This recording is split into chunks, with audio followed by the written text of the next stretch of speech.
Veneto to Cervia. As you can see, the weather has changed considerably, and we're now enjoying some of the good Italian sunny weather. Here we have Bombini, and this is, by the way, the guy who was awarded the stage the previous day.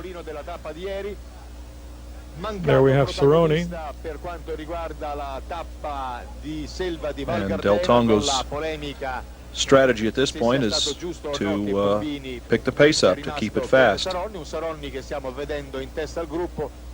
There's a glimpse quickly of Greg LeMond, the American, and Visentini in the pink. There's Greg wearing a helmet. Some of the riders do choose, for one reason or another, to wear helmets, even though they're not required. It's interesting to look in magazines and to see coverage of races in Europe. It's very easy to see which races are in Belgium, because in Belgium they are required, the professionals are required to wear a helmet, and in none of the other countries are they required to, although some riders choose to do so nevertheless. Well, in the Giro there's a lot of riders that will wear a helmet, but only during the last 50, 60 kilometers. If they're going to attempt to participate in the sprint, there are some riders that actually just then pull the helmet out of their back pockets and put it on and participate in the sprint. Here apparently a couple of riders touching wheels and going down, and now getting back up and into the race once again. The shot just previous showing the huge herd of riders going down the road. It's no wonder that situations like this develop from time to time, even among the best and most experienced professionals. It doesn't take much when you're traveling inches apart at 30 to 35 miles an hour to cause a chain reaction crash. This stage, by the way, is as flat can be. So you're going to have probably another one of those humongous field sprints.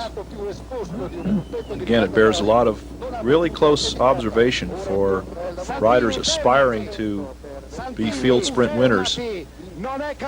Obviously, many riders attempt to not have a race get down to a situation where they have to get into a field sprint. They'll try to break away and win alone, or get themselves an advantage in some way where their race might be against a small number of riders. But in every rider's career, in every racer's career, it comes to a point when you've got to make your best effort in a big mass field sprint.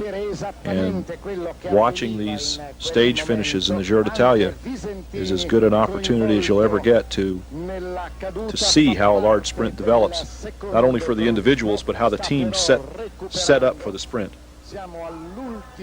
And we're in the last kilometer now, and we have a rider that has actually broken away from the group, making a desperate bid for victory here alone, taking advantage of the lull that usually precedes a stage finish. But apparently he has been caught. We saw him just drifting off to the right side of that group. As here comes a wild finish again. I think we got Cerrone there on the left, and Freuler in the middle.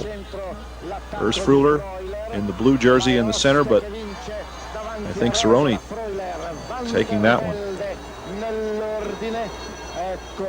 Very fine. And then at the back of the bunch, of course, when there are no bonuses for the top spots, or there are no bonuses remaining, there are only time bonuses for the top finishers, and once it is obvious that you will finish in the group, you just roll across the line and get the same time as the rest of the field. Places are